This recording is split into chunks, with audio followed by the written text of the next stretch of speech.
Well, as you well know, our disgraced Congress, at the lowest ratings in its history because they're all pork barrel spenders, has now put out guidelines on how to put down each other or how to put each other down in a debate. As you know, you can't call anyone a liar. Here are the proper insults on the executive branch in the Chamber of Horrors. You can say disgrace and nitwit. You cannot use the word liar or sexual misconduct. I guess that's because both lying and sexual misconduct are so prevalent. Under Section 370 of the House Rules and Manual, it has been held that a member could refer to the government as, quote, something hated, something oppressive. You can refer to the president as, quote, using legislative or judicial pork. You can refer to a presidential message as, quote, a disgrace to the country. You can refer to unnamed officials as, quote, our half-baked nitwits handling foreign affairs. However, they have decided that a member cannot, one, call the president a liar, because all of them are. You cannot call the president a hypocrite, because by definition, they're a hypocrite. You cannot describe the president's veto of a bill as cowardly. You cannot charge that the president has been intellectually dishonest, because they always are. And you cannot refer to the president as, quote, giving aid and comfort to the enemy, because when they are, well, I guess they aren't. You also cannot refer to alleged, quote, sexual misconduct on the president's part, and that doesn't refer to his private parts. This is unbelievable to me that they're now passing rules on what you can say about our wonderful and esteemed leadership, Beowulf. It sounds like something that comes out of 1984, like the Fairness Doctrine has been imposed on the Congress itself. Yeah. Well, we're also talking today about Pat Buchanan. As you know, for years, people told me to disengage from him years ago, and I only did so 2 years ago when he defended Hitler, when he said that Hitler never wanted to invade America. I never had him on the Savage Nation again. Well, it turns out that he went to a debate in England. Patrick Buchanan was one of 3 individuals who argued for the proposition that Winston Churchill was more of a liability than an asset to the free world. Can you believe this? Now, according to press accounts, of the 1,800 people who attended, only 181 joined Buchanan in supporting that attack on Churchill. The fact of the matter is, Pat Buchanan backed up Vladimir Putin's idea that somehow the Brits were responsible for World War II. Pat Buchanan's arguments during the debate were astonishing. Nobody understood whether he was sympathizing with Hitler or just being anti-Churchill.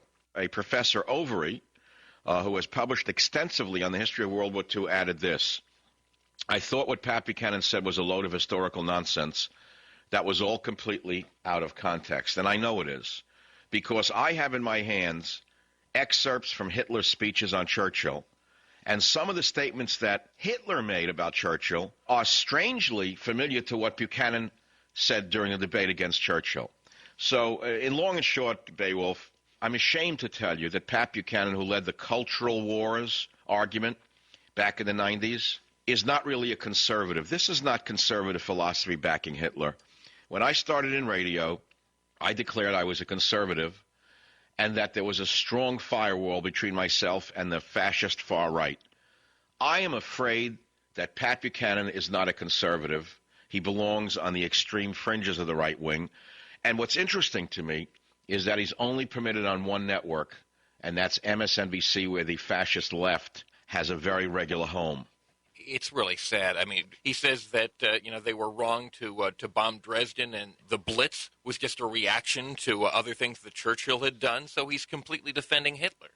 Yeah, well, they always talk about Dresden, but the fact is, what about the firebombing of London, which preceded the firebombing of Dresden, incidentally? Right. And what about the firebombing of the main port in Holland by Hitler, right, Rotterdam, which he burnt to the ground? How come that's never mentioned? No, well, he certainly didn't mention it. It's just frightening. It's like out of, we're listening to a speech at the Reichstag instead of a debate. What do you think is going on? Do you think Pat Buchanan, as he's gotten older now, he's entering senility where his sense of no, I'm serious about that. I believe he's entering a stage, in my opinion, of early senility where he doesn't even recognize anymore what in the heck he's actually saying. I think this is the real Pat Buchanan coming out.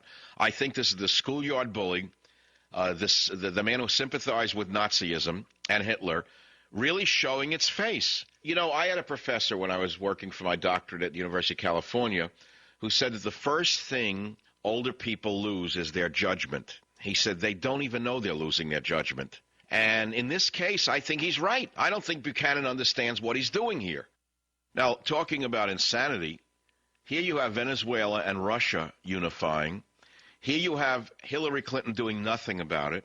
Instead, Hillary Clinton is attacking the democracy not too far away in South America, in Honduras, where the people threw out a dictator, and Hillary Clinton wants the communist dictator reinstated, Beowulf. It's sad, people sell out for oil money, and I think that's what it amounts to. Did you see the videotape of the white student being beaten on a school bus by blacks and the crowd cheering?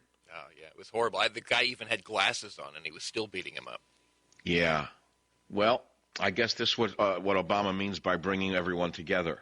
Yeah, and of course, yesterday, Obama went to Wall Street to lecture them and impose more regulation on them. But apparently, the only thing the media could talk about was where Obama and Clinton ate after the speech. They went to an Italian eatery, and they, quote, "A cheery Clinton raved about the food when asked how the lunch went." So that's the focus of the U.S. media. That's great. I'm sure that they enjoyed the scungili.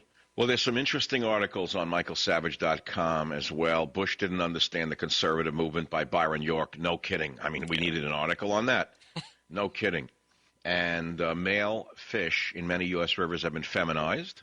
The FDA has approved emergency rules for mass medication of the population. Did you hear this? If they declare a health emergency, they can forcibly inject people. How do you like that?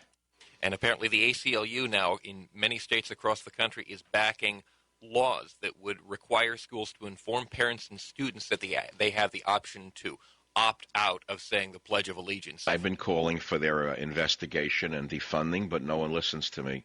The 50 richest members of Congress, 95% of them are liberal Democrats. They all claim to be doing well, but they're doing good indeed. Or shall we say they all claim to be doing good, but they're doing very well indeed.